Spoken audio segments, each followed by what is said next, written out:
Your dog behaves differently around you than around anyone else, not just more comfortable. Differently, in ways that are specific, consistent, and rooted in a level of trust they do not extend to anyone else in their world. Behaviors that require a foundation of accumulated safety to even be possible. Things they would not do with a stranger, would not do with a familiar person they simply like, and in many cases, would not do with any other member of your household. Today we are going through 10 of them, each one grounded in behavioral science.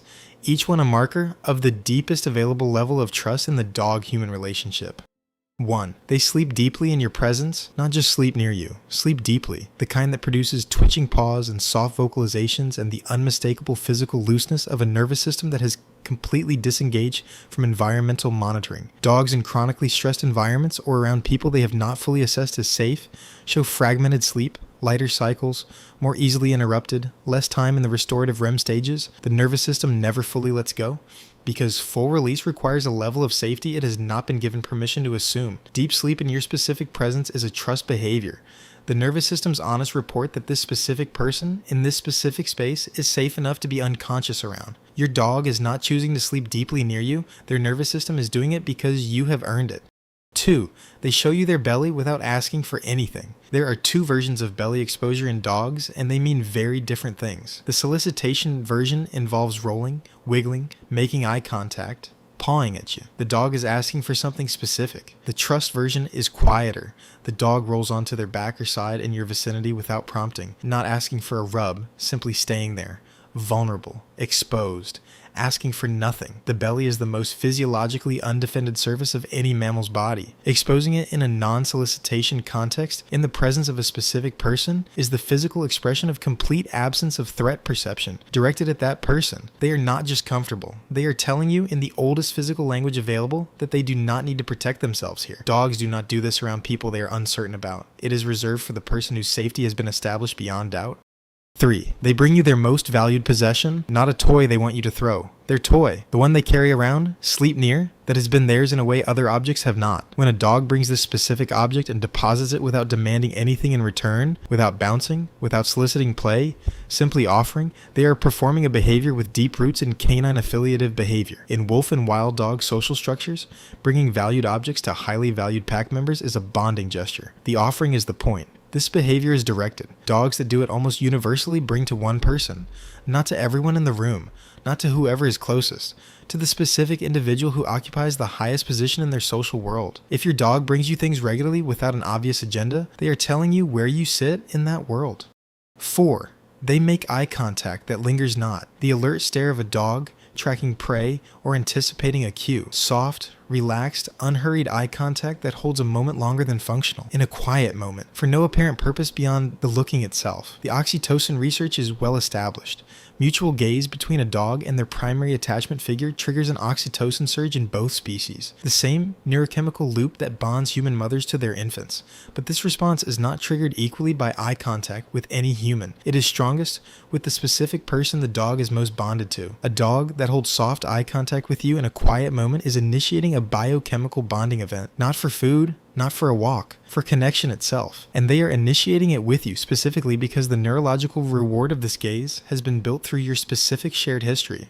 5. They follow you without being called. Not the anxious shadowing of a dog with separation distress. The calm, unhurried, almost incidental following of a dog who simply wants to be in the same room as the person who matters most. This is the difference between a dog who follows because they cannot tolerate your absence and a dog who follows because your presence is, in the most ordinary and unconditional sense, where they want to be. The first is anxiety expressing itself as proximity seeking. The second is attachment expressing itself as preference. A dog that follows you from room to room with a relaxed body, and not frantically, not with visible distress when briefly interrupted, is making a continuous, low-stakes, recurring choice.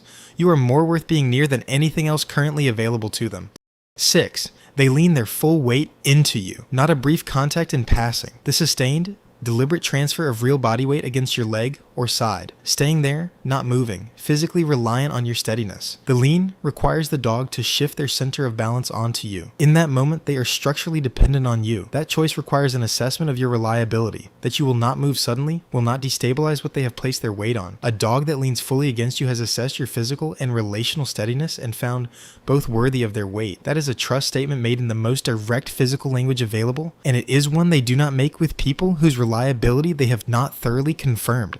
7. They let you handle them without resistance. Nail trims, ear cleaning, examination of injuries, handling that most dogs find uncomfortable. A dog that allows this from their most trusted person with minimal resistance while showing significantly more resistance with others is making a trust-based distinction rather than simply a training-based one. Allowing physical handling of sensitive areas requires the dog to override a self-protective instinct. The override is possible when trust in the person doing the handling is deep enough to outweigh the discomfort of the procedure. This is why veterinarians observe that dogs are significantly calmer during examinations when their primary owner is present and calm. The regulatory effect of the trusted person actively counteracts the stress of the procedure. A dog that lets you do things others cannot is a dog that has decided you are worth the vulnerability.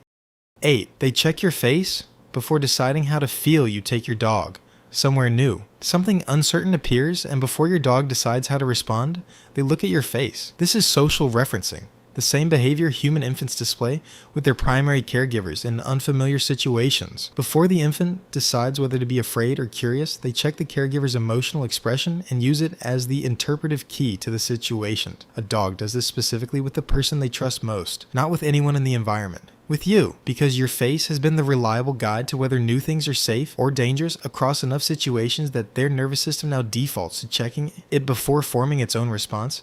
Your face is their compass, and that compass is only calibrated to one person. 9. They stay calm in frightening situations because you are there.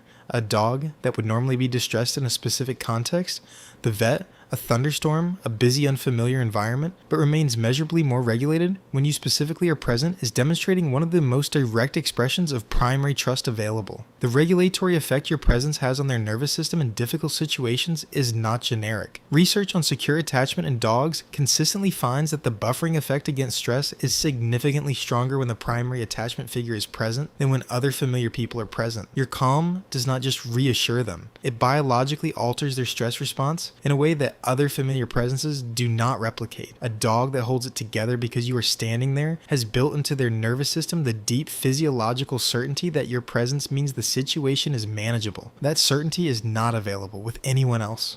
10. They exhale fully and settle when they lie down. Next to you at the end of the day, your dog lies down near you and exhales. Long, slow, audible, and then goes completely still. The particular stillness that only a nervous system that has fully released its held vigilance is capable of producing. That exhale is the sound of every other item on this list arriving at its conclusion. The trust established through 1,000 small moments, the handling accepted, the belly exposed, the face checked and found reliable, the weight leaned and held, all of it arrives in that single breath. A dog does not exhale like that around people they are uncertain about. They do not release the vigilance they have been carrying unless the person they are releasing it near has given them enough consistent accumulated evidence that release is warranted. You gave them that evidence, day by ordinary day, and they have been keeping the score in the most honest available currency. The depth of the breath they take when they finally lie down next to you. 10 things, none of them dramatic. All of them built quietly across the ordinary days of a shared life. Trust is not declared, it is accumulated, and your dog has been accumulating it with you since the first day you met.